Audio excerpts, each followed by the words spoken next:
सर्दी का मौसम था। तीन दोस्त ऑफिस की छुट्टियां मिलने के कारण पार्क में बैठे हुए थे, जिसमें से एक का नाम दर्शन, दूसरा अर्जुन और तीसरा निखिल होता है।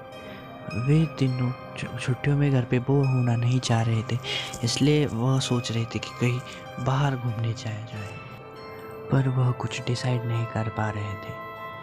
फिर थोड़ी चर्चा करने के बाद वे उठे और पार्क में टहलने के लिए निकल पड़े। टहलते टहलते उन्हें एक बुक स्टॉल दिखा, जहाँ पे कई बुक्स थे, पर तीनों की निगाह गई उस एक बुक पर, जिसके ऊपर एक बहुत सुंदर स्त्री का चित्र था, जिस बुक का नाम था याक्षिनी। तीनों देखकर उससे मोहित हो चुके थे।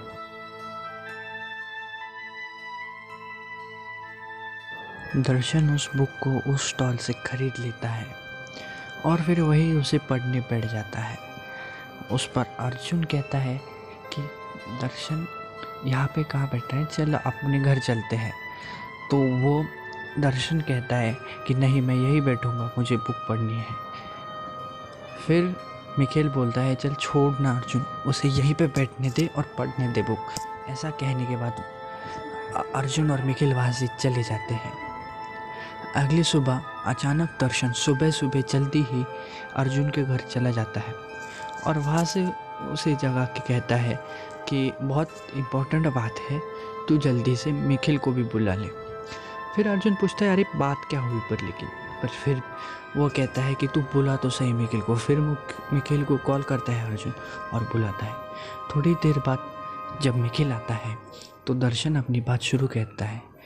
वो कहता है इतने दिनों से हम सोच रहे थे ना कि कहीं घूमने जाना है, तो मैंने ठान लिया है, हम सूरजगढ़ घूमने जाएंगे। ऐसे में वे दोनों पूछते हैं कि सूरजगढ़ वहाँ क्यों जाना है। तो दर्शन कहता है तुम्हें याद है मैंने कल वो बुक ली थी। तो वो फिर उतने में निखिल कहता है कि अच्छा, तेरे ऊपर उस बुक का भूत सवार है। नहीं, फिर दर्शन कहता है नहीं, सूरजगढ़ में यक्षिनी नाम की एक भयानक आत्मा है जो हवेली में रहती है, जो लोगों के साथ संबंध बनाती है और फिर उन्हें मार डालती है। फिर उस पर थोड़ी चर्चा करने के बाद वे तीनों दर्शन की बात मान जाते हैं और सूरजगढ़ जाने के लिए तैयार हो जाते हैं। सूरजगढ़ उनके शहर से 400 किलोमीटर की दूरी पर था। वे कार से जाने का निर्णय करते हैं और फिर अगले ही दिन निकल पड़ते हैं। दर्शन अपने साथ वह बुक भी लेता है जिसमें उसने सूरजगढ़ के किले और याक्षिनी के बारे में भी पढ़ा होता है। तीनों मस्त मस्ती में शराब पीते हुए, गाड़ी में गाने गाते हुए, मज़े लेते हुए सूरजगढ़ जाते हैं। सूरजगढ़ के रास्ते में बहुत घंघोर जंगल था, चारों तरफ बस पेड़ ही पेड़ और अलग अलग जानवरों की आवाज़ें। अच्छी बात ये थी कि रोड पे कोई भी नहीं था उनके सिवाय। पहुँचते पहुँचते उनको रात के 11 बज जाते हैं। ऐसे में उन्हें थोड़ी दूरी पर एक चाय की दुकान दिखती है। उन्हें थोड़ा दिलासा मिलता है कि चलो कोई चौथा इंसान तो मिला। वे तीनों एक दूसरे से बहुत दूर हो चुके थे, सफ़र में बात भी कितनी करेंगे तीनों एक दूसरे से। फिर वे रुकते हैं तो उन्हें दिखता है कि वहाँ एक बूढ़ी अम्मा होती है। तो वे जाते हैं और बूढ़ी अम्मा को कहते हैं कि बूढ़ी अम्मा 3 चाय बनाइए। वह कुछ ना कहते हुए चाय बनाना शुरू कर दी।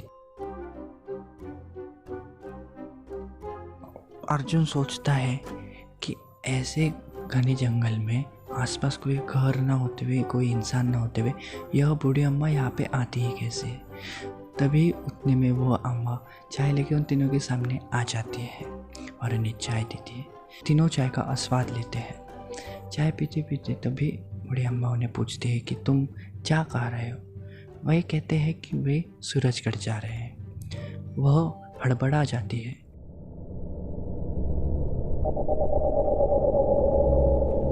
और फिर कहती है कि तुम तीनों वहाँ क्यों जा रहे हो, सूरजगढ़ भी कोई घूमने की जगह है। फिर तभी दर्शन कहता है कि अम्मा, आपका काम बस चाय देना था, आपने चाय दे दिया, तो अब हमें जाने दीजिए। फिर अर्जुन उन बूढ़ी अम्मा को पैसे देकर वहाँ से निकल जाता है। वे तीनों फिर कार में बैठ के सफ़र शुरू कर देते हैं अब सूरजगढ़ महज 5 किलोमीटर की दूरी पर था। थोड़ी ही देर बाद वे वहाँ पे सूरजगढ़ के किले के पास पहुँच जाते हैं। किले का दरवाज़ा बंद था। बड़े बड़े मकड़े के जाले थे। आसपास किसी इंसान का नामो निशान नहीं था। ना कोई जानवर भी वहाँ भटक रहा था। फिर दर्शन कहता है, यह किला बिल्कुल वैसा है जैसे मैंने उस किताब में पढ़ा था। चलो अभी हम इस किले के अंदर जाते हैं। तभी मिकिल कहता है कि नहीं, अभी बहुत रात हो चुकी है। आज के दिन हम अभी रात को बाहर कैंप लगाते हैं और कल सुबह चल जाएंगे।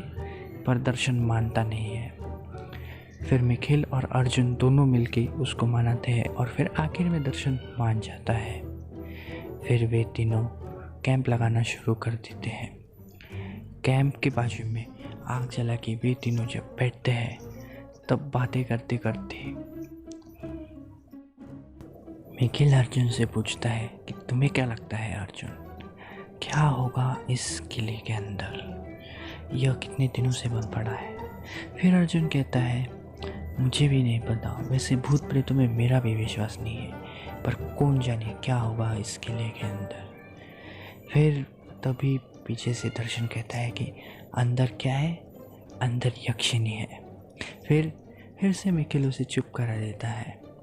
फिर तभी अर्जुन उससे पूछता है कि दर्शन, तुम इतना कह ही रहे हो तो बताओ मुझे कि तुमने क्या पढ़ा है उस बुक के अंदर। फिर दर्शन धीरे धीरे यक्षिनी की कहानी बताना शुरू कर देता है। वह कहता है कि बहुत सालों पहले यक्षिनी का सूरजगढ़ और आजू बाजू के इलाकों में बहुत खौफ था। वह एक बहुत सुंदर आत्मा है जो लोगों को मोहित करती है अपनी और फिर उनका इस्तेमाल करके उन्हें मार देती है। एक बार सूरजगढ़ के राजा भी उससे मोहित हो चुके थे। उसने उसके साथ संभोग किया और फिर यक्षिनी ने उन्हें भी मार दिया। इस घटना के बाद वो लोग बहुत डर चुके थे। उन्होंने बाहर से एक साधु बुलाया और फिर उस साधु ने यक्षिनी को इस किले के अंदर बंद कर दिया। यह कहानी सुनने के बाद अर्जुन बहुत डर चुका था और वह कहता है कि दर्शन, तू पागल है क्या? फिर हमें क्यों लाया है तूने यहाँ मौत के कुएं में? इतना सब होता ही है कि अचानक मिखिल हंसने लग जाता है। वह कहता है, अरे यार, तुम भी किसकी बातों में आ रहे हो और क्यों डर रहे हो? ये भूत प्रेत कुछ भी नहीं होता है, डरो मत। फिर वे तीनों टेंट में सोने चले गए। अर्जुन, रात गहरी हो रही थी। अर्जुन और मिखिल तो सो चुके थे, पर दर्शन को नींद नहीं आ रही थी। उसके दिमाग में बस यक्षिनी घूम रही थी। इतने में वह उठा और फिर किले की ओर चल दिया। तभी उसे किसी औरत की आवाज़ आई जो उसे उसके पास बुला रही थी। यह आवाज़ सुनने के बाद दर्शन डर तो गया, बहुत डर गया। और फिर उसे उसके बाद वहाँ पे एक औरत दिखी जिसकी झील से नीली आँखें थी, सुनहरे बाल थे। वह दर्शन की ओर आंखें खड़ी हो गई। वह बहुत खूबसूरत थी। उसे देखकर दर्शन की आंखें फटी की फटी रह चुकी थी। वह दर्शन को उसके पास बुला रही थी, आओ दर्शन, आओ मेरे पास आओ। एक तरफ दर्शन डरा हुआ रहता है बहुत, पर दूसरी तरफ वह उस लड़की से मोहित हो चुका था।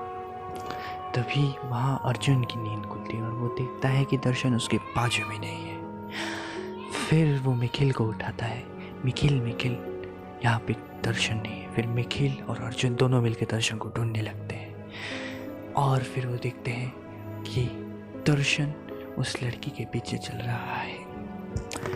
वह लड़की यक्षिनी थी। वह धीरे धीरे उसे किले के अंदर ले जा रही थी।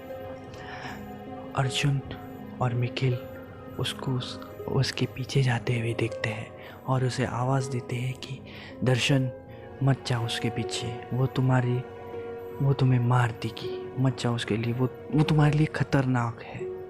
पर दर्शन के ऊपर इसका कुछ भी असर नहीं होता और वो उसके पीछे चला जा रहा था। वे उसे रोकने के लिए दौड़ के उसके पास जा रहे थे, पर तब तक देर हो चुकी थी। वह किले के अंदर पहुंच चुका था और किले के दरवाजे बंद हो चुके थे।